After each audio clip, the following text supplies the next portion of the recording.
Hi everyone, I'm Mark Rosenthal with you on this Sunday evening. Hope everybody had a great weekend. The weather really wasn't that great. I'll tell you what, the clouds really came in quick yesterday to block out the sun, and today was rather gray and cool. We do have some more changes coming, but look at this.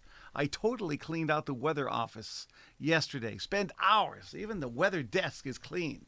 Jeez, it's hard to believe.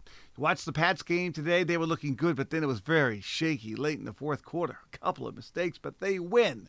That's the bottom line. All right. Anyway, we get a lot to talk about. Let's get right into it and check out the weather headline. We have a storm of our own besides Florence is coming. The remains of what once was Tropical Storm Gordon will be moving up through the Great Lakes, giving us rain as the surge of tropical air comes in a cool high pressure battle zone going on with the air masses. An easterly wind is going to help. A stormy Monday, back to muggy weather there after Hurricane Florence stays south, but there could be some rough surf up to the Cape. So let's get into it. First of all, we look at the latest satellite loop. You see a large area of moisture clouds over New England, much of the Northeast, with the heavier rain clouds off to our west. There also seems to be a circulation in the Gulf of Mexico. We'll have to watch that. But the latest radar loop shows a swath of rain off to our south and southwest over Pennsylvania and Ohio. You notice it's really not making inroads north right now because we have dry air over us, but that dry air is going to be lifting, and it should be raining by morning along a cold frontal zone through Ohio and Tennessee. Showers and storms are breaking out. Big thunderstorms developing in Mississippi in towards Louisiana. All right, let's get into Florence, and here is the deal. Look at this. This is the latest close-up view. You see the darker colors? That's the cooling cloud tops, which is the signature of intensification. Plotting the storm, 24 for north, 57 west, 720 miles southeast of Bermuda. Top winds 85 miles an hour, moving west at 7. Barometric pressure 975 millibars, or 28.80 on your barometer. Wider shot, really interesting. You'll be able to see the United States off to the far left in green, but there comes Florence intensifying in the Atlantic and moving off to the west. This is going to be a major hurricane when it hits the Carolina coast. I'll show you the track in a second. Also notice a lot of moisture well south of Florida.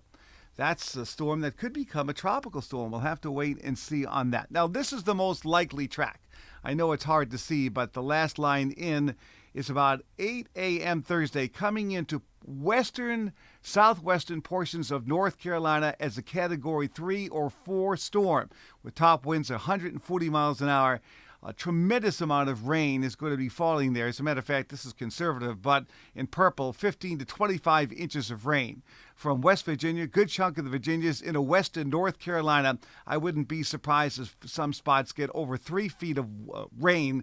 This is going to be an historic storm. It's going to make national news. But again, the worst of it's going to stay well south of New England. Weather forecast for us talks about cloudy and cool weather overnight. Rain by morning. It'll be 58 to 63 for the Mariners tomorrow. We do have a gale warning posted. East winds tomorrow 15 to 25 knots, increasing up to 35 knots. Seas building 4 to 7 feet. Visibility's poor. High tide in Boston Harbor, 12:15 tomorrow afternoon. And then we have a high tide height at 10.6 feet because there's a new moon tomorrow. Water temperature is still very warm, 60s and mid-70s. Here's your 5-day forecast, starting with tomorrow. Rain developing, becoming windy. It'll become muggy. It'll be in the 60s. Rain tomorrow night. Then Tuesday, after a murky start, variable clouds at buggy in the mid-80s with showers and storms. Could be cooler at the coast with a weak sea breeze. And Wednesday, Thursday, Friday, we're right back into the tropical air. Sun clouds, hot, muggy in the mid-80s. A little bit cooler at the coast with a very weak sea breeze. So there you go. That's my forecast. Thanks for checking in. Please stay tuned for updates. I'm Mark Rosenthal.